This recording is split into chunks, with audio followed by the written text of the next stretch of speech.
Hola, bienvenidos y gracias por acompañarnos. Llegó la hora de la participación ciudadana. Aquí comienza Urna de Cristal TV. Urna de cristal. Urna de cristal. Urna de cristal.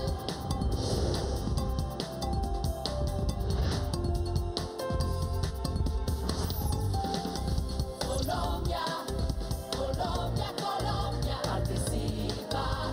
La urna está abierta. Abrimos nuestra urna de cristal para hablar de salud y en especial de los nuevos beneficios que tenemos los colombianos en esta materia. Gracias a la firma de la ley estatutaria, a partir de ahora la salud es un derecho adquirido de carácter fundamental y autónomo. En otras palabras, es un derecho que debe ser garantizado prioritariamente por el Estado en igualdad de condiciones para todos los ciudadanos. Acompáñenos y participe con sus preguntas en www.urnadecristal.gov.co, en Twitter donde somos @urnadecristal o en Facebook en la fanpage Urna de Cristal. Se puede comunicar con nosotros en directo vía Skype donde somos Urna de Cristal 1, en la línea gratuita nacional 01 8091 99 69 y en Bogotá en el teléfono 566-2232. Bienvenidos, la urna está abierta. Urna de cristal. Hola, ¿qué tal? Muy buenas noches. Bienvenidos a Urna de Cristal, el único programa de la televisión colombiana en la que usted pregunta y el gobierno nacional responde. Como lo decía nuestra directora Andrea Olano, hoy vamos a hablar de un tema de una alta sensibilidad para todos los colombianos, como es precisamente el tema de la salud. ¿Y por qué es tan relevante este tema en estos momentos en el país? Pues porque precisamente el lunes, comienzos de esta semana, el presidente de la República, el doctor Juan Manuel Santos, hizo la sanción de la ley estatutaria en el tema de salud. Esto tiene muchos significados para todos nosotros, para todos los colombianos, donde vamos a tener ya la salud no como un servicio o como un negocio, sino como un derecho fundamental que quedará consagrado en la Constitución Política de Colombia. Por eso quizás es uno de los aspectos más importantes y una de las noticias más importantes. Por eso va a estar con nosotros el ministro de Salud, en unos minutos ya estará con nosotros. Y antes de comenzar con la participación ciudadana, sí quiero que veamos precisamente las palabras del presidente Juan Manuel Santos el lunes en la sanción de esta trascendental ley para la salud de los colombianos. Fernando catalogaba el día de hoy como una efemérides. Yo diría que estamos partiendo la historia de la salud en dos. Es un día muy importante para los colombianos, porque con la ley estatutaria que sancionamos se acaban varias cosas. Se acaba el paseo de la muerte, se acaban las excusas para interrumpir tratamientos de los pacientes, se acaban los abusos en precios de medicamentos y en adelante serán los médicos, no las EPS, los que decidan sobre el tratamiento que reciben los pacientes. Hoy es 16 de febrero y este día quedará en la historia como el día que consagramos la salud como un derecho fundamental. Es la primera vez desde la Constitución del 91 que se reglamenta un derecho fundamental. Porque antes de esta ley la salud estaba concebida como un servicio obligatorio con limitaciones. Increíble que hasta ahora estemos hablando de la salud como derecho fundamental, pero así es. Y me siento muy feliz y muy orgulloso de que lo hayamos logrado en este gobierno. Yo mismo, como lo dijo el doctor Fernando, presenté esta ley con mensaje de urgencia ante el Congreso. Una ley que fue promovida, tengo que darle todo el reconocimiento a la Gran Junta Médica Nacional. No he presentado sino 2 leyes, no he ido al Congreso sino en 2 ocasiones. La primera fue por la Ley de Víctimas y Restitución de Tierras, que era el inicio, la base de lo que todos queremos alcanzar en este país, que es la paz. Y esta ley, por su importancia, por su trascendencia, por lo que significa para la salud de los colombianos. ¿Qué significa en la práctica que la salud sea un derecho fundamental y no un servicio? Pues que los colombianos somos ahora pacientes y no unos simples clientes. Y yo diría que hay algunos puntos, 6 puntos que yo quisiera resaltar hoy sobre lo que significa esta ley. Primero, seguiremos ampliando el plan de beneficios. Antes los pacientes tenían derecho únicamente a lo que estuviera incluido en el POS. Ahora tendrán derecho a todo excepto a lo que esté expresamente excluido del POS. La ampliación será progresiva e iniciaremos un proceso participativo con la ciudadanía para definir qué se debe excluir expresamente, teniendo siempre en cuenta también, porque eso también lo elevamos a un criterio constitucional, la situación fiscal, la viabilidad del sistema.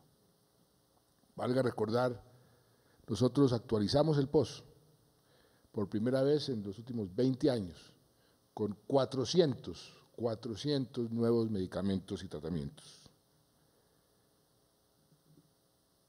Esta ley protege los recursos públicos para la salud de todos y no de unos pocos. ¿Cómo se protegen esos recursos? Desde ya se excluyen explícitamente algunos servicios y tecnologías que no deben ser cubiertos con recursos públicos. Por ejemplo, los servicios cosméticos o tecnologías que no tienen ninguna evidencia técnica o científica. Segundo, no más barreras de acceso a urgencias. En urgencias, sí o sí, todos deben ser atendidos.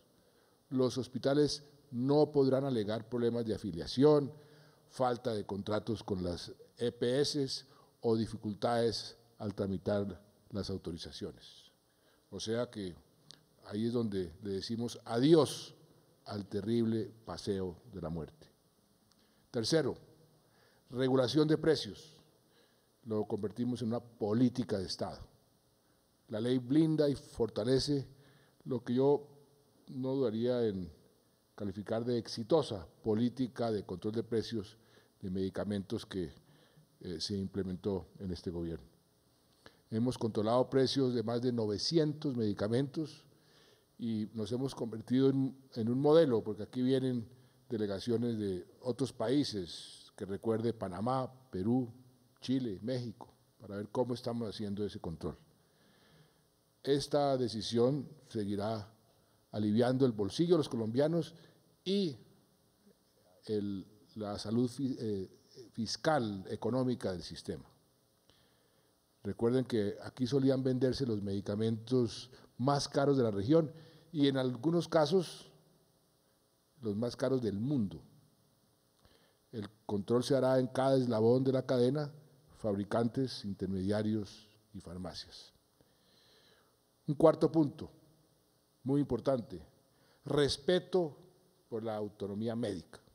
La ley garantiza la autonomía y la autorregulación de profesionales de la salud, lo que va a redundar en mejoras en la calidad de la atención de los pacientes y prohíbe expresamente el constreñimiento, la presión o la restricción del ejercicio profesional.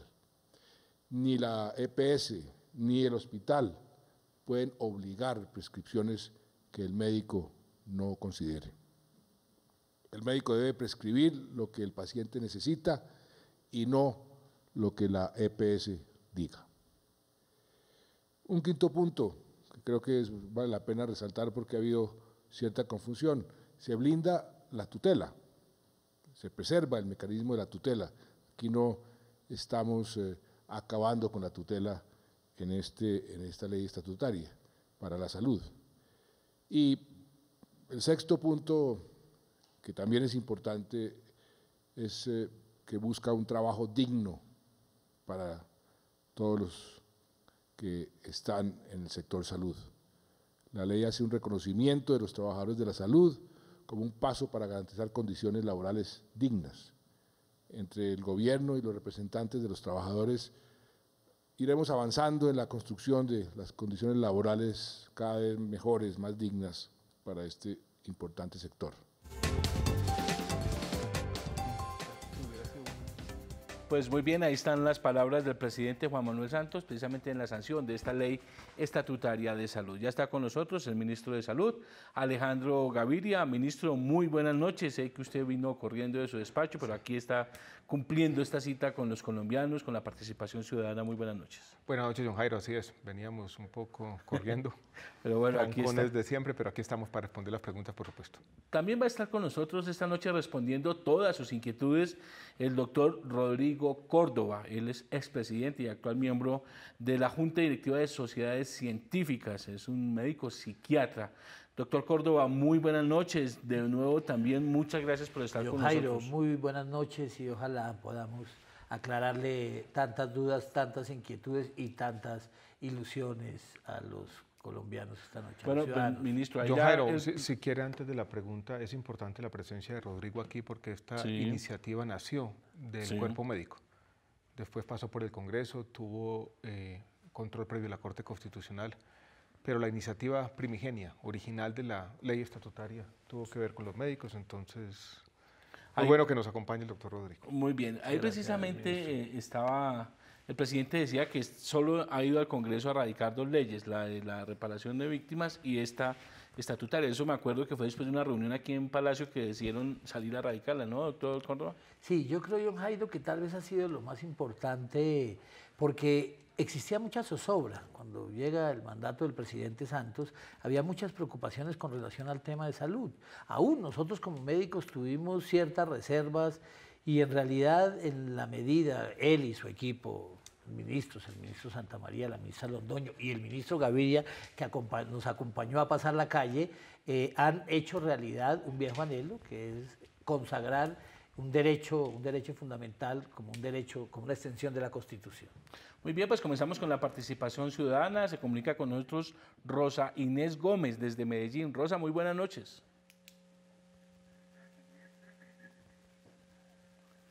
Rosa. Buenas noches. Rosa, un favor. Señor ministro, quiero hacer la siguiente pregunta. ¿Aló? Sí, Rosa, es que quería que le bajara al televisor para que me escuche solo por el teléfono. En la ley estatutaria 1618,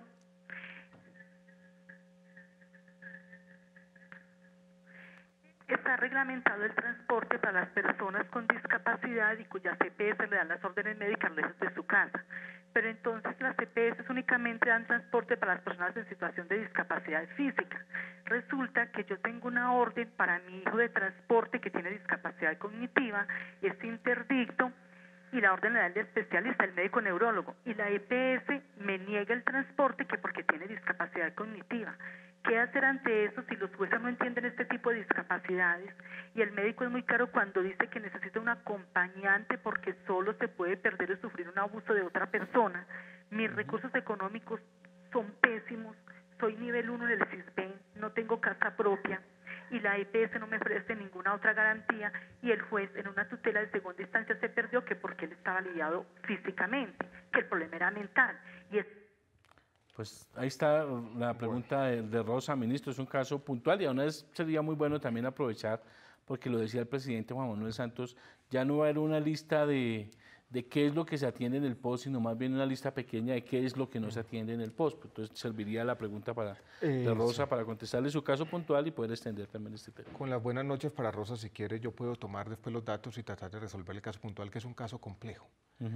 El caso de Rosa hace parte de lo que se denomina en la salud los servicios sociales complementarios, donde están temas que no son necesariamente salud como el transporte, el alojamiento. Allí también figuran, John Jairo, los pañales, tenemos también tutelas por pañitos húmedos y demás. En una versión, que fue la versión que salió del Congreso, la ley estatutaria, nosotros habíamos planteado que estos servicios sociales complementarios tuvieran un fondo específico, con recursos del presupuesto general de la Nación y otras fuentes distintos a los recursos del Sistema General de Seguridad Social en Salud. Precisamente para atender este tipo de cosas y que otras tutelas tuvieran unos recursos específicos destinados a estos usos. La Corte Constitucional decidió que ese artículo no era exequible, diciendo que era una buena idea, así lo interpreto yo, pero que nosotros no habíamos sido completamente explícitos a la hora de decir de dónde iban a salir los recursos. Entonces, hoy en día lo que tenemos es una situación como esta. Se pagan con recursos de la salud y dependen de lo que diga el médico tratante y de lo que el juez, en su sabiduría, acepte. Es un tema complejo. Es un tema complejo porque estamos allí, John Jairo y televidentes, en la frontera entre lo que es salud y es otra cosa. Y yo creo que todos tenemos que ser conscientes que los recursos del Sistema General de Seguridad Social en Salud son limitados y que llevarlos más allá, y por ejemplo tenemos tanto en el tema de transporte como en el tema de cuidadores, debates muy complejos. Ahí es donde están creciendo las tutelas, ahí es donde necesitamos una política pública que trascienda un poco lo que tenemos hoy en día, que estamos decidiendo esto de manera casuística con decisiones judiciales. Entonces yo lo que quiero decir es lo siguiente, todavía tenemos que recuperar lo que la Corte tumbó, tener recursos específicos para los servicios sociales complementarios, y como tenemos un caso particular y no podemos empezar hasta allá, yo voy a tratar de hablar con Rosa, hablar con la EPS y resolver este caso específico. Claramente hay, dijéramos aquí, una dificultad y parece haber un problema de interpretación entre si la persona es una persona con discapacidad o no. Rosa, voy a contar con mi ayuda, dijéramos, personal para este caso, pero aquí tenemos, y en eso quiero ser claro, y yo creo que también tenemos que ser honestos, un dilema complejo de política pública, porque estamos en esa frontera de lo que es salud y no es salud. Muy bien. ¿Quería complementar algo, doctor Córdoba? Yo diría que es lo que dice el ministro es muy importante en la visión macro. Yo creo que no hay nada más necesario que todos nos demos cuenta que el sistema de salud es de todos. Es un sistema de salud público y entre todos tenemos que cuidarlo. Todos tenemos que hacer lo posible para que sea mucho más asequible, alcance todos. Y en ese sentido tenemos que tener la claridad hasta dónde debemos y podemos ir y en qué pedacito nos toca poner a nosotros. John Jairo, sí, yo no quisiera insistir mucho en este tema, pero es importante. Ayer estuve en Cali, estábamos en un seminario, incluso discutiendo algunos aspectos de la ley estatutaria, y me reuní con algunos funcionarios de EPS e IPS. Un funcionario de una buena EPS del régimen subsidiado, que funciona sobre todo en el departamento de Nariño, en el suroccidente colombiano, me pasó un paquetico. Y en el paquete había una tutela que ellos habían recibido y la habían tenido que pagar. Tenía el chulito, la firma del médico y el juez. Allá había cosas como las siguientes: colonia, pañitos húmedos, cremas de dientes con flúor determinada. O sea, era una tutela donde básicamente un hogar está recibiendo artículos básicos esenciales de aseo, como si fueran plata de la salud. Esas son las cosas que no pueden darse, porque tarde o temprano esto va a terminar o acabar con la sostenibilidad de nuestro sistema de salud y va a afectar a la gente. Este no es el caso de Rosa, pero tenemos una frontera complicada y yo creo que vale la pena también poner estas dificultades sobre la mesa de manera clara y transparente. Yo le decía frente a la pregunta de Rosa, ministro, que se ha venido hablando a raíz de todas las reformas que ha hecho el gobierno, que ya no vamos a tener un listado gigante de qué es lo que atiende en plan obligatorio de salud, sino un listado pequeño de qué son las exclusiones, qué es lo que no atiende el sistema. Eso ya está por salir, está por definirse, cómo está para ahí y qué deben hacer los colombianos para enterarse de esto. Sí, los colombianos saben que nuestro sistema de salud, en los regímenes subsidiado y contributivo, funciona con un plan obligatorio de salud, que es un listado más o menos explícito, exhaustivo de lo que cubre este medicamento para estas indicaciones, estos procedimientos y demás. Así funciona hoy en día. Lo que trae la ley estatutaria es decir, vamos a tener una definición distinta de ese plan de beneficios, digamos, más implícita que explícita, más basada en exclusiones que en inclusiones. Para eso, la ley plantea un plazo de 2 años. Lo que vamos a hacer en el ministerio es definir ese mecanismo. El mecanismo tiene que ser participativo, o sea, la gente tiene que consultarse a la hora de definir las exclusiones, tiene que ser técnico-científico, o sea, tiene que estar basada en decisiones que consulten la evidencia científica y debe incluir, además de lo participativo, a un conjunto, dijéramos, de organizaciones que vayan más allá de los pacientes, si no tenemos que traer epidemiólogos y demás. Tenemos 2 años para esa tarea. Es tal vez el reto reglamentario más importante que nos plantea la ley estatutaria en salud. Muy bien, continuamos con la participación ciudadana. Ministro Andrea, ¿qué se están preguntando los colombianos? Veamos la siguiente inquietud de Virgilio Osorio.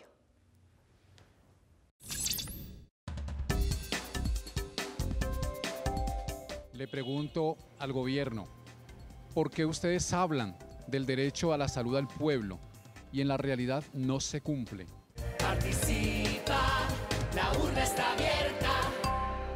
Bueno, la pregunta es, se habla de un derecho, pero que en últimas no se termina cumpliendo. ¿Qué le podemos contestar? Bueno, es concretamente? una pregunta difícil. Yo creo que es una buena pregunta. Es una pregunta que muestra que todavía tenemos alguna brecha, una diferencia entre las expectativas de la gente y lo que estamos pudiendo cumplir. La salud es un derecho fundamental autónomo hoy en nuestras instituciones. Y yo quiero, de alguna manera, luchar contra el escepticismo de la persona que nos hace la pregunta. Y quiero plantear ciertas cosas donde hemos avanzado y hemos avanzado de manera decidida en cumplir ese derecho fundamental de la salud. Colombia hoy, y no lo tienen muchos países desarrollados, tiene cobertura universal. Esto es, 97% de los colombianos tienen un seguro de salud. El seguro de salud tiene un paquete de beneficios que es lo mismo para aquellos que contribuyen que para aquellos que no lo hacen. Un tema de igualdad.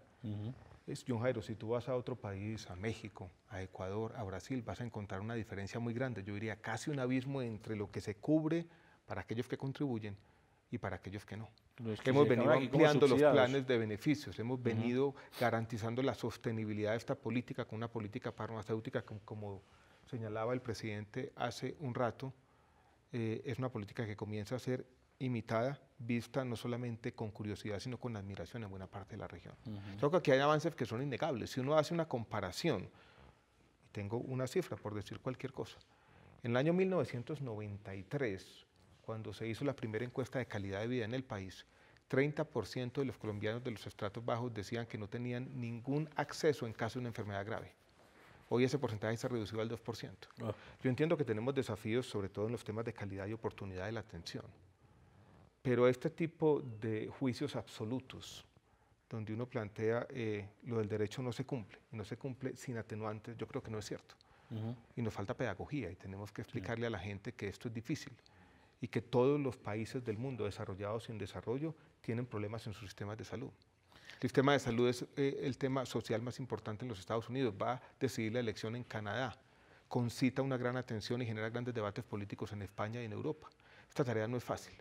Y yo creo que los ciudadanos, si hacen un ejercicio retrospectivo, por ejemplo, piensan a qué se tenía acceso hace unos años y qué se tiene hoy en día, yo creo que tenemos que reconocer que hemos avanzado. Eso no es complacencia, tenemos que seguir avanzando.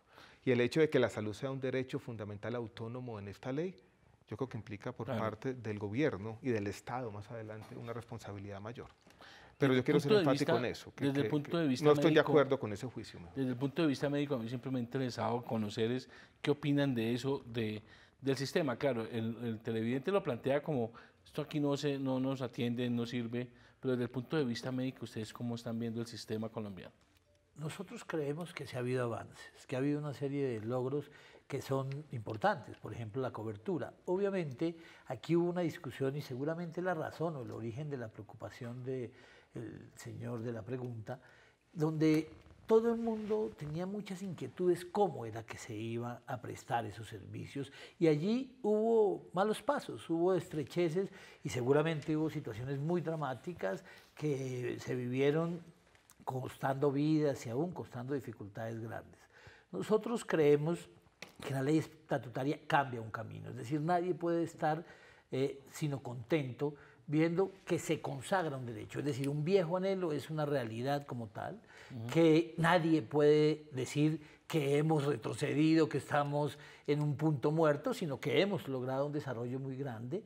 Todo el mundo debe saludar con mucho entusiasmo esto y quizás el reto de los médicos y en el trabajo con el gobierno y en un proceso de construcción colectiva, porque quizás lo valioso de este sistema es que es un sistema para todos, con una importancia de cobertura significativa, entonces es garantizar el goce efectivo y pleno de este derecho. ¿Cómo es que vamos a hacer que las personas como el señor, el ciudadano, que nos hacía la pregunta, esas dificultades y esa imagen? Y en ese sentido creo que tiene que ser una construcción colectiva entre todos. Muy bien, vamos. John Jairo, déjeme dar dos ejemplos específicos, sin tratar de aburrir a nuestros televidentes, pero yo creo que vale la pena. Participación, pero hágale. Bueno, temas donde hay avances importantes y que hacen parte hoy del debate público, de la opinión pública. Sarampión. Todo lo que está ocurriendo en Estados Unidos, tenemos brotes en Brasil, tenemos brotes en México. Colombia fue el primer país del continente en erradicar el sarampión como consecuencia de nuestro programa ampliado de inmunizaciones, nuestro programa de vacunación. Yo creo que eso es importante, hace parte de ese derecho fundamental. Otro tema ya pasando a una enfermedad de alto costo es enfermedad renal crónica. Pacientes que necesitan su diálisis día por medio, 2 o 3 veces a la semana. Colombia tiene 28.000 pacientes que reciben su diálisis. 28.000. Es el único país del continente, incluidos Estados Unidos y Canadá, países desarrollados que tienen cobertura universal en enfermos renales crónicos. Esos son avances. Y yo creo que avances que tienen que reconocerse y que la comunidad internacional reconoce plenamente. Muy bien, vamos con Luis Carlos Reyes en Tocaima. Luis Carlos, muy buenas noches. Buenas noches, don Rodrigo. Habla con Luis Carlos Reyes de Tocaima, Cundinamarca. Rodrigo, le toca a usted. Adelante su pregunta. Adelante, Luis. Buenas noches, señor ministro. Buenas noches, ¿Usted se acuerda de Luis? mí? Nos vimos en Biotá, Cundinamarca, donde la jefe Natalia. Ah, claro, Yo soy claro. discapacitado. Saludos a Natalia, una persona de Tengo admirar. Ya voy a decir. cuadriplegia, y me dice que la EPS me puede dar una silla de ruedas con motor por mi discapacidad. Entonces, ¿qué posibilidad hay de eso, señor ministro Gaviria? Y cordial saludo, recordándolo mucho. Luis Carlos, muchas gracias por su pregunta, ministro. Antes de contestarle la pregunta, quiero hacer un pequeño paréntesis. Biotá es un hospital público aquí en Cundinamarca, acreditado, un ejemplo de gestión. Un orgullo para Cundinamarca, un ejemplo para los colombianos de cómo puede manejarse un hospital de manera pulcra. Allá estuvimos en el mes de julio haciendo una pequeña grabación y yo creo que vale la pena resaltar los buenos ejemplos de gestión pública. Las sillas de ruedas no están incluidas en el plan de beneficios hoy en día, en eso tenemos que ser claros. Generalmente estas sillas de ruedas especializadas con motor hacen parte de eso que llamábamos ahora servicios sociales complementarios, y la única forma de que pueda pagarse con recursos públicos de la salud es vía tutela. Entonces voy a tener que hablar con Luis Carlos otra vez a entender un poco sus necesidades. Nosotros a veces tenemos algunos fondos pequeños del ministerio donde mandamos recursos a las entidades territoriales. ¿Por qué no ha estado incluido en el plan obligatorio de salud? Esto ha sido un tema polémico y es porque hay sillas de ruedas que van desde 500.000 hasta 25, 30, 40 millones de pesos, y eso no es fácil hacerlo. Pero generalmente están por fuera del plan de beneficio porque hacen parte de otro tipo de servicios, ¿no? Pero la silla de ruedas básica, ¿sí está incluida dentro del plan o ningún tipo de silla de ruedas? Ningún tipo de silla de ruedas. Pero la básica, ¿por qué no? Por ejemplo, si es algo como fundamental para el movimiento de una persona con una discapacidad. Es una buena pregunta, no ha estado incluida precisamente por este tipo de dificultades, porque además la básica no es la que nos recobra, son las sofisticadas. Y quizás en este momento quedará sujeto a la indicación médica, que tendrá que ser pues técnica, científica, ponderada, y con lo que somos los médicos, es decir, actualizados y con responsabilidad social. Sí, tiene que haber un concepto médico detrás, por supuesto. Un concepto médico que diga que la silla de ruedas con motor es la que en este caso se necesita. Y después de eso miraremos, pero yo voy a hablar también con Luis Carlos. También tenemos que aceptar a John Jairo. Yo creo que cabe también la autocrítica o la crítica. Ha sido un tema que nos ha preocupado. Yo creo que el año pasado se acuerda que... Y hará parte de la revisión que se va a hacer. Sí, hará parte de la revisión. Siempre ha estado ahí como en un tema si debería estar, no debería estar. Los análisis que se han hecho sobre si se incluye o no se incluye, que involucran cálculos de costo-beneficio, siempre han estado ahí como en la línea, pero no se ha tomado una decisión de incluirlas. Por eso hay que... Y creo que será el gran aporte de las sociedades científicas, de las organizaciones médicas, en definir qué es evidencia, qué es necesario y tener claro hasta dónde son los linderos. Es decir, ese plan de exclusiones, qué necesariamente termina siendo suntuario y qué no, y qué contribuye al restablecimiento, al desarrollo de la salud de las personas. Bueno, yo quiero ser claro también en esto, y a veces uno esto tiene que tener una doble camiseta. La sensibilidad con el caso individual, dijéramos la empatía con la persona, pero también las dificultades de esto. Ningún sistema de salud del mundo paga sillas de ruedas de 20, 30, 40 millones de pesos. Muy bien. Vamos con Jesús David Salcedo, que se comunica con nosotros vía Skype. Jesús David, muy buenas noches. Muy buenas noches, ¿cómo están ustedes? Buenas noches, Jesús. ¿Cómo le ha ido? Buenas noches. Bien, muchas gracias. Le hablo desde el municipio de Planeta Rica, Córdoba, pues en Colombia, claro. Señor Ministro de Salud y Protección Social, Alejandro Gaviria Uribe, mi pregunta es la siguiente. ¿Sí me escuchan bien, cierto? Lo escuchamos bien, adelante, saludos allá en Planeta Rica a la gente. Bueno, La pregunta es la siguiente: ¿por qué al hablar de cirugías estéticas ¿por qué al hablar de cirugías estéticas dentro del POS se incluyen algunas que serían el rostro de las personas, sabiendo que dichas personas sufren algún accidente de cualquier tipo y se pongan a cicatrices u otra serie de dolencias? Entonces estas cirugías están excluidas del POS, siendo prioridad del gobierno salvaguardar los derechos de los colombianos. Esto se le niega y les toca colocar tutela para solucionar, o sea, ¿qué solución hay al respecto? Jesús, muchas gracias por su comunicación. Ministro, ¿qué le podemos responder a Jesús? Jesús allá en Planeta Rica. Yo creo que la pregunta era ¿por qué pagamos cirugías estéticas con recursos de la salud? No, yo creo, señor ministro, el planteamiento de Jesús es por qué algunas cirugías que, por ejemplo, hay deformaciones del rostro, no son reconocidas dentro del plan obligatorio de salud, por decirlo así. Y yo creo que la inquietud es si esas cirugías reconstructivas, no estéticas, deberían ser reconocidas allí. Bueno, esta es una muy buena pregunta de esa manera, porque sí está en el corazón de lo que dice la ley estatutaria. Las exclusiones que mencionábamos, John Jairo, eran varias. Lo que no tiene evidencia científica debe estar excluido, lo que es experimental, lo que tiene que ser prestado por fuera del país o lo que no tiene registro sanitario. La última importante son aquellos tratamientos que tienen un fin, y aquí hay un adverbio, eminentemente cosmético o estético. Sí. En la sentencia, la Corte Constitucional reitera su jurisprudencia, es bastante clara, y nos dice cirugías reconstructivas cuando una persona ha tenido un accidente, y tenemos muchos casos, una quemadura, mordeduras de perro, eso sí se debe pagar con recursos públicos. Sí. Yo no creo que hoy estén excluidas, no están excluidas, yo creo que ese tipo de procedimientos hacen parte del POS y no van a ser parte de las exclusiones que plantea la ley estatutaria. En eso tenemos que ser claros. Sí, pero no son aquellas cirugías quizás la raya es eso, ¿no? O sea, no es quitarme aquí esta patagallina. Ahora, ni como todo en la vida tenemos líneas complicadas y zonas grises. Claro. Cirugía bariátrica, por ejemplo. Puede servir un fin estético, pero adelgazar. Eso sería para mí reduce el estómago. Esa sería la ideal para mí, ministro, pero me tocaría pagarla del bolsillo y no por el sistema. Pero si tiene indicación médica. Si tiene indicación médica y hay una evidencia creciente que muestra que, por ejemplo, para pacientes diabéticos puede ser entonces, muy bien. La vida es dura, ¿no? Mórbidas, por ejemplo. Muy bien, tenemos comunicación. Pero Jesús, si hay un caso particular que esté preocupado, también me gustaría que tomáramos los datos, porque le tienen que cubrir. Le tienen que cubrir la reconstrucción. Si es una indicación. Es una indicación médica. Jaime Rodríguez en Facatativá. Jaime, muy buenas noches. Muy buenas noches, mi querido John Jairo y al señor ministro. Buenas noches, Jaime. ¿Cómo le ha ido? Bien, muchas gracias. Ministro, preocupados por algo. Como siempre, las EPS, no sé qué correctivos se le han dado a estas EPS en nuestra ley estatutaria, la nueva. A ver, en Facatativá contamos con el Hospital San Rafael, la Clínica Santana y otros hospitales que atienden a 32 municipios de Sabana Occidente, incluso de Girardot, de Villavicencio. Es un hospital que el señor gerente, estamos aquí con toda la Asociación de Usuarios y Médicos reunidos y estamos preocupados en tema de las EPS, particularmente al Hospital San Rafael. La EPS le debe 27.000 millones, esa cartera está difícil de recuperar.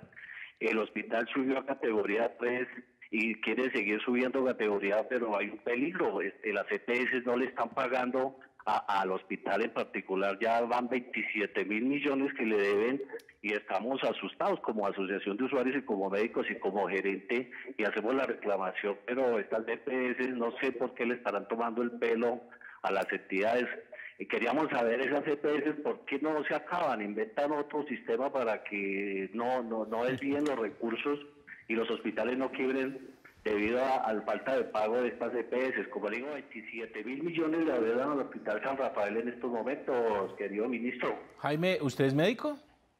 No, yo pertenezco a la Asociación de Usuarios del Hospital San Rafael. De usuarios. Muy bien, Jaime, muchas gracias por su participación. Jaime, yo creo que es una buena pregunta. Hay una preocupación sobre el tema de las deudas de las EPS. El tema no es tan sencillo como que no quieran pagar. El tema, dijéramos, es más complejo. Desde el año 2007-2008 comenzaron a acumularse unas tensiones financieras en el sistema de salud, deudas a todo lo largo de la cadena. En el fondo, John Jairo, porque tuvimos cierta incoherencia entre los recursos que tenía el sistema y los beneficios que estábamos ofreciendo. Eso generó todo tipo de problemas, generó unas deudas grandes acumuladas y generó también un deterioro en los patrimonios de estas empresas pagadoras. Puede haber algunos, dijéramos, de los casos específicos donde sí hay problemas de dificultad de pago. Lo importante, los hospitales de Cundinamarca ya están casi todos saneados. Sí. Creo que en el último Consejo de Ministros que tuvimos en la ciudad de Cúcuta, allí dijo el gobernador de manera clara que faltaban 3. Hay que mirar cuáles son esas EPS, porque hay una que pertenece al mismo departamento, que es Convida, o sea, una EPS pública donde debería tener la doble camiseta, la camiseta de la EPS, pero la camiseta también de la red pública. Hay que mirar, hay algunas deudas que a veces nos preocupan de Caprecon, hay que mirar un tema del saneamiento contable. Uno de los problemas que tenemos, John Jairo y televidentes, es que aquí se habla de 27.000 millones, pero del otro lado hay una versión distinta de los hechos. Y encontrar ese intermedio, de cuánto es la plata que se debe y cuánto es la plata que está conciliada, a veces es difícil.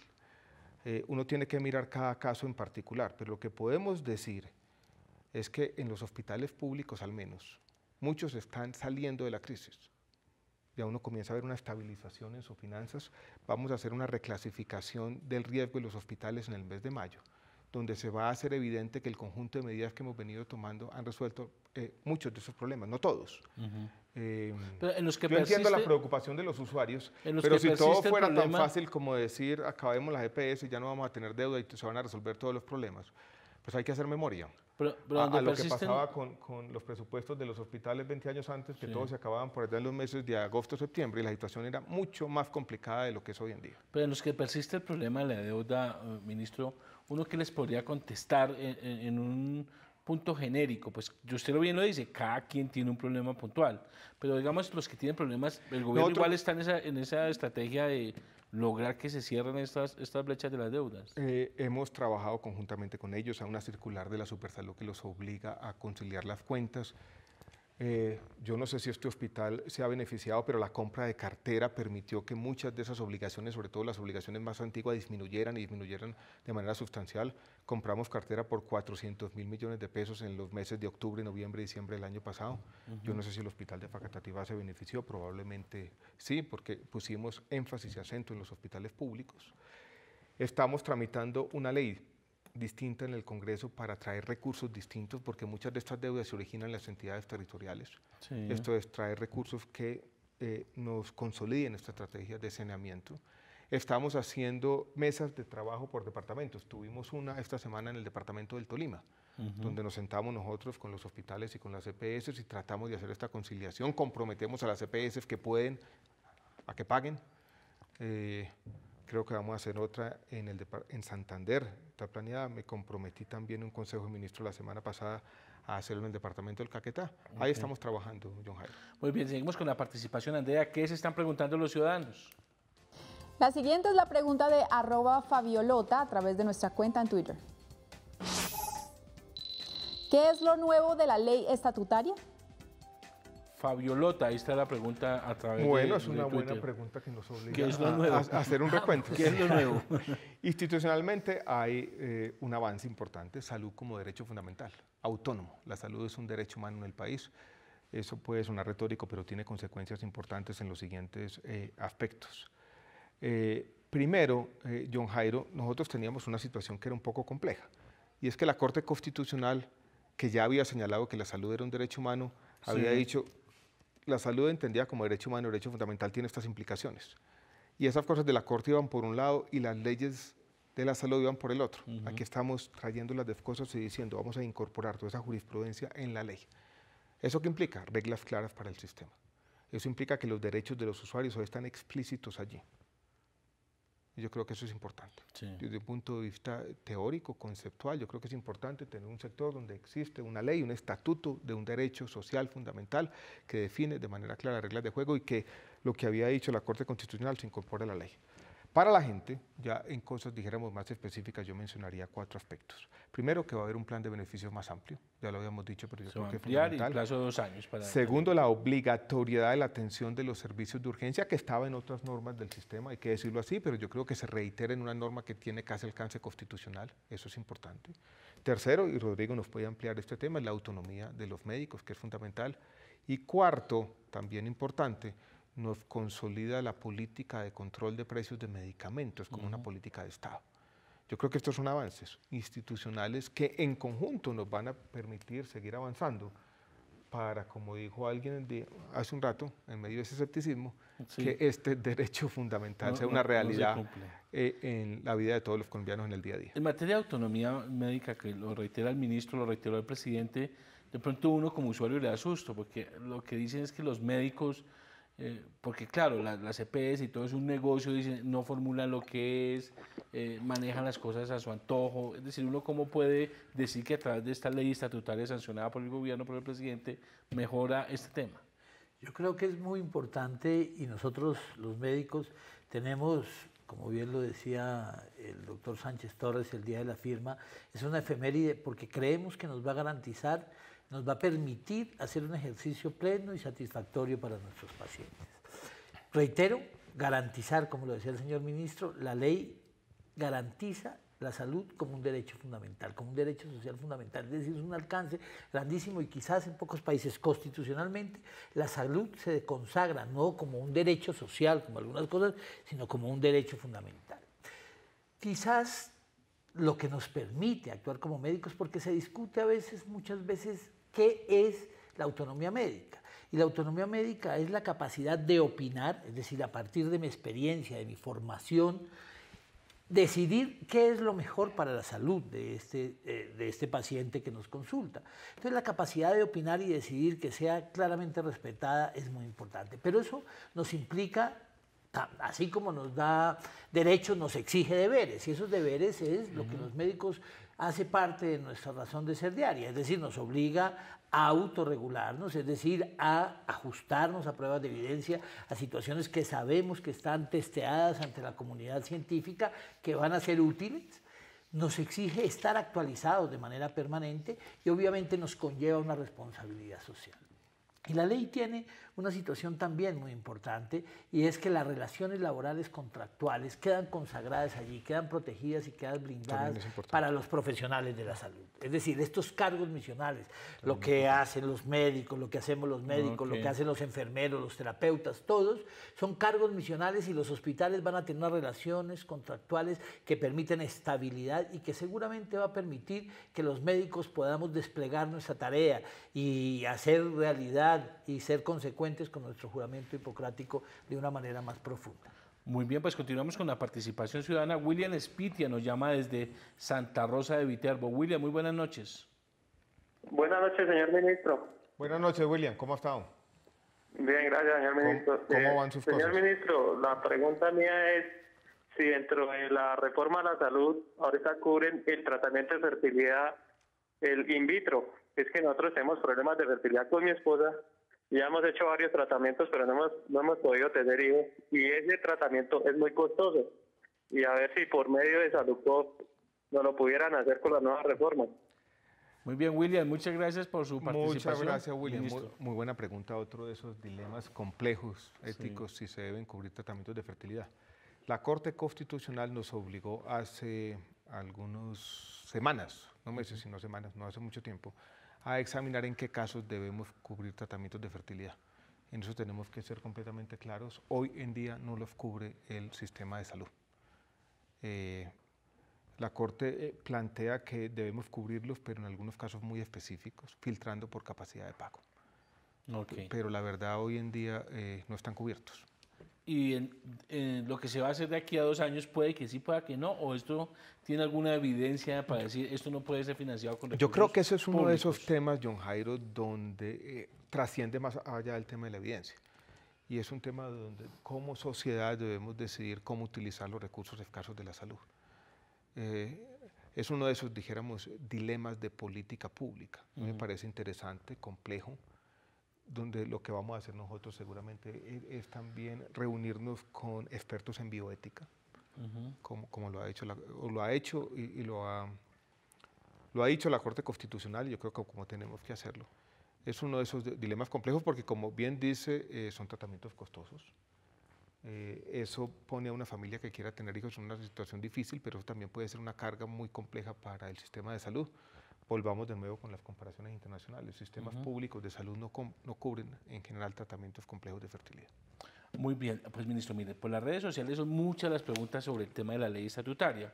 Un poco para ubicar a nuestros televidentes también en este tema, obviamente seguiremos respondiendo las preguntas. Vamos a ver una nota que preparamos aquí en Urna de Cristal sobre ese ABC, lo que es esta ley estatutaria. Veamos, Andrea. Perfecto. Urna de Cristal. De llegarse a convertir en realidad este sueño que los médicos hemos forjado despiertos, usted y su gobierno, presidente Juan Manuel Santos, serán recordados con admiración y gratitud por las generaciones presentes y futuras. Este es un cambio trascendental que obliga a cambiar por completo el modelo de atención de salud que tenemos en este momento, que es malísimo y que ha fracasado. Es una conquista inmensa del pueblo colombiano, es una acción del gobierno realmente positiva, digna de encomio y de reconocimiento por parte de todos. La historia de Colombia se partió en dos en materia de salud, gracias al presidente Juan Manuel Santos, con la firma de la Ley Estatutaria de Salud, la cual garantiza que los colombianos serán vistos como pacientes y no como clientes para las entidades prestadoras de este servicio. 1. Antes, los pacientes tenían derecho únicamente a lo que estuviera incluido en el POS. Ahora tendrán derecho a todo, excepto a lo que esté expresamente excluido del POS. 2. En urgencias, sí o sí todos deben ser atendidos. Los hospitales no podrán alegar problemas de afiliación, falta de contratos con las EPS o dificultades al tramitar las autorizaciones. Es ahí donde se le dice adiós al terrible paseo de la muerte. 3. La ley blinda y fortalece la política de control de precios de medicamentos que se implementó en este gobierno. 4. La ley garantiza la autonomía y la autorregulación de profesionales de la salud, lo que va a redundar en mejoras en la calidad de la atención de los pacientes. 5. Se blinda la tutela, se preserva el mecanismo de la tutela. 6. La ley hace un reconocimiento de los trabajadores de la salud como un paso para garantizar las condiciones laborales dignas entre el gobierno y los representantes de los trabajadores. Se necesita ceder en muchas cosas y se necesitan recursos. Si hay los recursos, si la nación puede proveer todo lo que se requiere, el sistema va a mejorar muchísimo.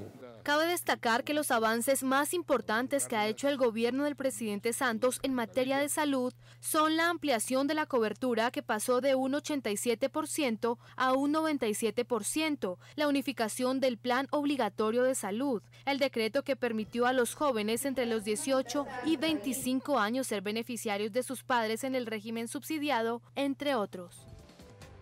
Pues ahí está lo que teníamos que ver con todas esas ABC, con todos esos beneficios que puede contemplar esta ley estatutaria. Pero bueno, sigamos con la participación. Está vía Skype con nosotros Julie Mosquera, desde Dorada Caldas. Julie, muy buenas noches.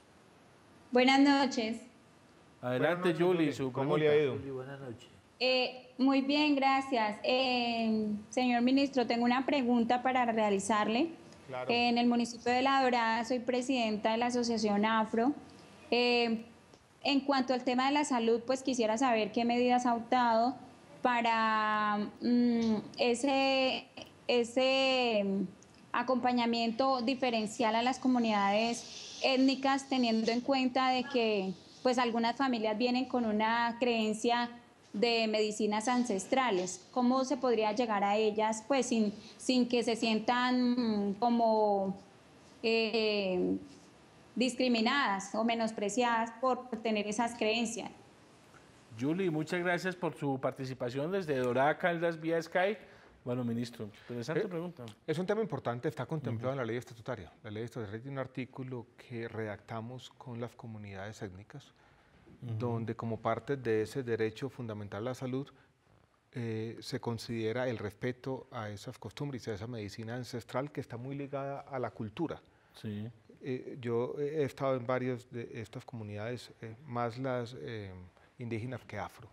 Y allí me he dado cuenta que cultura y medicina ancestral son casi la misma cosa, está muy ligadas una cosa con la otra.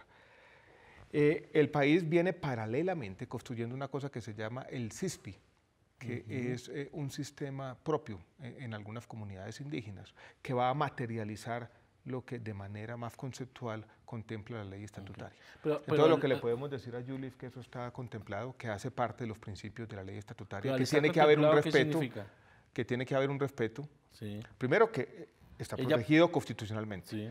Segundo, que existe y si, por ejemplo, tenemos que destinar mayores recursos, como se destinan en algunos casos, para incorporar esas prácticas ancestrales, se va a hacer. Y tercero, que tenemos que trabajar como Estado en lo que Julie nos pide, y es el respeto y la ausencia de discriminación por esas prácticas ancestrales. Muy bien, saludamos a esta hora de la noche a Richard Paquero, desde Envigado, en Antioquia. Richard, muy buenas noches. Buenas noches, ¿cómo les va? Muy bien, sí, ¿Qué señor? más, Richard? Allá viví yo muchos años en Envigado. Está su paisano, el ministro de Salud lo escucha. Tengo dos preguntas rápidas. La primera es, ¿por qué no podemos tener nosotros en Colombia un sistema de salud en el que no exista la intermediación, en el que no exista las EPS?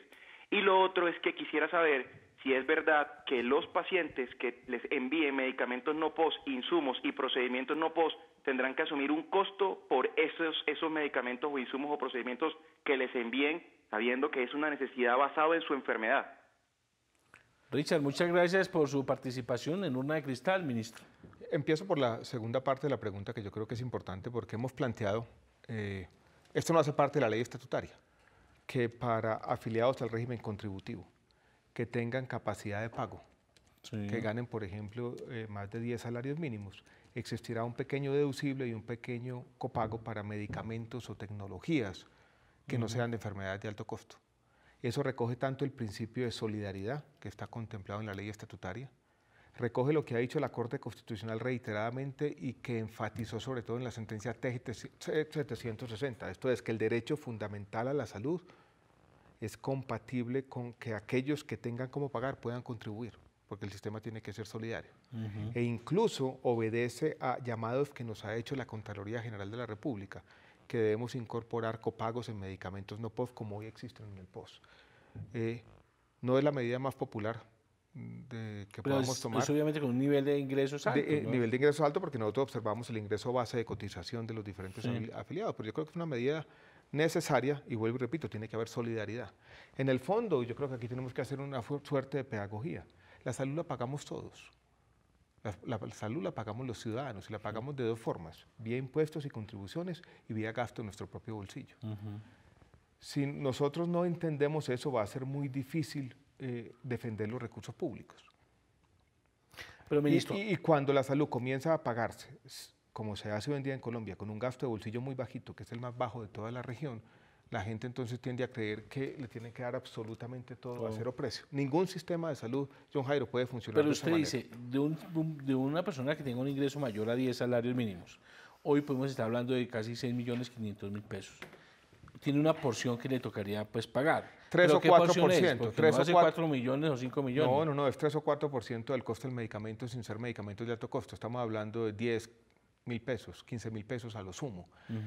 Hay abusos sistemáticos del sistema que nosotros tenemos que tratar de evitar. Personas de estrato 6 con ingresos muy altos que siguen vía tutela o vía de otras maneras diciendo que el Estado, por ejemplo, debe pagar pañales. Tiene que haber algún tipo de moderación. Una primera pregunta sobre la intermediación. Yo creo que no es el escenario para hacerlo, pero yo creo que es una pregunta que tiene que tener en cuenta la forma como funciona el sistema en general. Uno podría imaginarse un sistema sin intermediación en el cual todos los fondos públicos existen y son girados directamente a clínicas y hospitales. Ese sistema ya se ha intentado en Colombia, ha sido un fracaso estruendoso. Entonces yo creo que la gente comienza o tiene unos imaginarios de que el sistema puede funcionar en el cual uno tiene el hospital y sale la factura orando, el hospital llega al fondo público, el fondo público lo paga. Colombia intentó eso en dos instancias. Una en el Seguro Social en su momento en lo que se llamó la libre adscripción y otra la forma como se hizo la atención de los desplazados. Las dos fueron fracasos estruendosos que terminaron en corrupción y en la quiebra del seguro en su momento y en grandes tropiezos a la atención a la población desplazada después en el año 2002-2003. Entonces, sobre esto cuando se hacen afirmaciones un poco ligeras, siempre hay que tener en cuenta las alternativas. Muy bien, pues vamos a la última llamada, ya 7:58, vamos a la última llamada de esta noche, ministro, y es Joana Guevara, en Bogotá. Joana, muy buenas noches. Buenas noches. Bienvenida a su pregunta. Muy amable, gracias. Pues yo quisiera saber si con esta ley vienen cambios concretos en cuanto a la contratación de los trabajadores de la salud, porque el artículo 18 habla de condiciones laborales justas y dignas, pero no concretas. Y en la actualidad pues estamos siendo contratados por prestación de servicios y con todas las implicaciones que eso trae. Joana, ¿usted qué profesión tiene? Yo soy enfermera epidemióloga. ¿Dónde trabaja, Joana? En el Instituto Nacional de Salud. Ah, bueno, perfecto. Muy bien, Joana, muchas Muy gracias. buena pregunta y tú tienes, dijéramos, toda la razón. En el fondo, en el sector salud, más que en otros sectores de la economía, estas prácticas de informalidad laboral son complejas. Sí. Es un pasado problemático, algo que pasó por mucho tiempo. Ese artículo que contempla la ley estatutaria tiene que tomarse en serio. Y yo creo que en un plazo prudencial, porque tampoco podemos quebrar los hospitales, las instituciones públicas, y en algunos casos donde persisten prácticas informales en las instituciones privadas, tenemos que pasar a la formalidad laboral. Yo no solo puedo decir que Joana tiene toda la razón, y lo que hay contemplado en ese artículo puede entenderse como una obligación para las entidades públicas y privadas de moverse en un plazo prudencial hacia la formalización de todos sus trabajadores. Y yo Salvo algunas contadas excepciones donde hay especialistas donde la formalización puede no tener sentido. Necesitamos que hable del médico. Pero yo le insisto en eso, señor ministro. Sí, creo que uno de los grandes vacíos y una de las grandes dificultades del sector ha sido esta forma de contratación que se ha llenado de absurdos. Yo creo que tenemos que insistir, el día que estos cargos misionales tengan un reconocimiento digno y adecuado, seguramente también contribuiremos de mejor manera o con mayor impulso y ímpetu a transformar el sistema. Muy bien, ahora sí la última llamada, lo prometo. Elber Suárez, que llegó por nosotros vía Sky. Elber, muy buenas noches. Eso estamos, fildear llamadas, sus preguntas. Buenas noches para el ministro. Buenas noches, Elber. ¿Cómo está? ¿Usted dónde está, hermano? Ministro, de Bucaramanga. Ministro, felicitarlo. Bueno. Yo siempre esperé que usted hiciera algo bueno por la trayectoria que ha tenido. Ministro, es lo siguiente, siempre me ha asaltado una duda con respecto a como critica con la tutela, es un derecho fundamental y la salud para todos. Es que todo tiene que ser comprobado científicamente, pero hay procedimientos que a los niños les han hecho y qué tal que la EPS niegue esos procedimientos, que no se los acepte al médico. Esa es la inquietud que tenemos acá en Bucaramanga, ministro. Pero la pregunta, Elber, es qué pasa con procedimientos donde no existe evidencia consolidada. Científica, sino que el médico considera que esto puede ser Ya lo reconocieron por tutela, Elber. No, que el médico considera, que algún médico considera que eso puede ser útil, pero no tiene evidencia científica rigurosa. ¿Entiendo, Elber? Sí, nosotros ya tenemos una tutela, pero ¿qué tal que se les dé No, Elber dice, yo ya tengo un derecho por una tutela, pero en ahora... su caso no se preocupe porque ya entiendo, usted tiene una tutela, ahora tenemos esta obligación o esta supuesta exclusión cuando lo que no tiene evidencia científica y que alguien vaya a decir, pues el médico ya me lo reconoce, no hay evidencia científica. Si el médico lo reconoció, uno esperaría, y en eso tenemos que confiar en el cuerpo médico, es porque algún tipo de evidencia existe. Siempre va a haber temas complejos. La evidencia nunca es definitiva, siempre es contingente. Es un concepto más del ex ante, de actualización. Primero, Elber, tranquilo, no se preocupe por su caso particular. Y segundo, para ser bastante honesto, John Jairo, esto muestra que aquí tenemos situaciones complejas, porque tenemos de alguna manera una tensión entre dos cosas, la autonomía médica de un lado y la obligación de tener evidencia científica del otro. ¿Quién decide eso? Pues el médico en última instancia. Pero uno sí esperaría que los médicos sean responsables a la hora de formular y prescribir y que sí tengan que traer a cuento la evidencia científica, porque yo no sé si las delfinoterapias tienen mucha evidencia científica, pero estamos pagando delfinoterapias en algunos lugares del país. Para los trastornos cognitivos, autista, a veces del espectro autista. Delfines y caballos. Pero yo creo que hay una cosa que la ley le da mucho valor, es el principio pro homine. Es decir, cuando existan dudas se debe primar en dirección del derecho. Yo creo que es una situación muy importante. Yo creo que este es un punto importante del principio pro homine que hacía parte de esa jurisprudencia de la Corte Constitucional, lo recoge la norma y decir, en duda, el paciente tiene la razón. Bueno, entonces, Elber, tranquilo, hermano.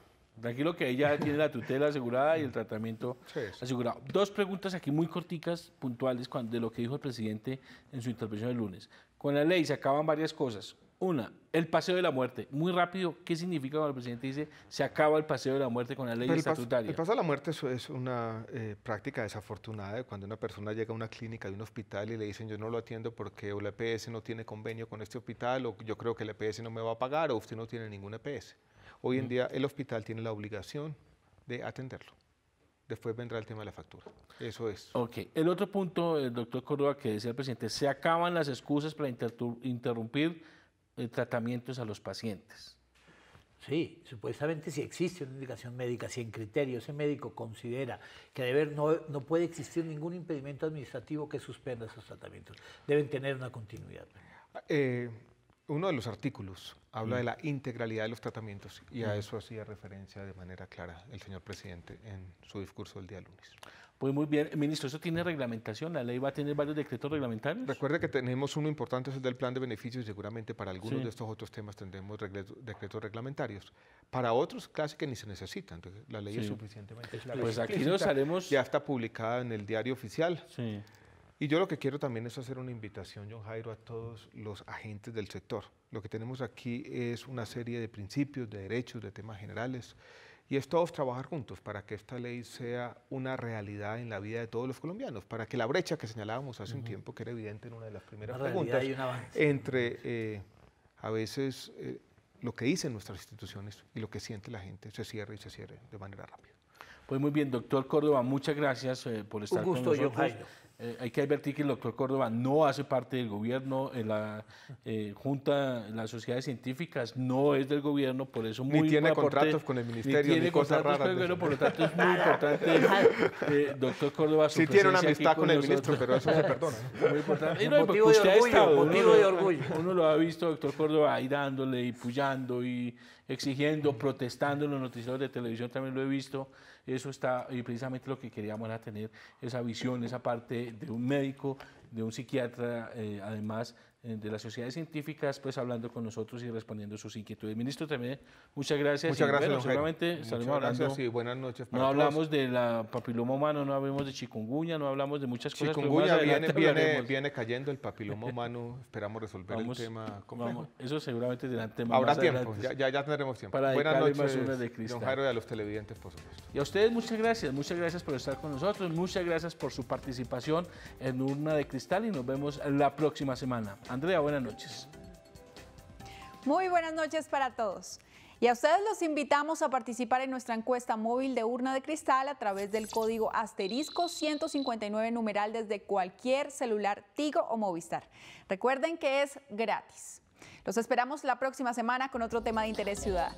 Hasta entonces.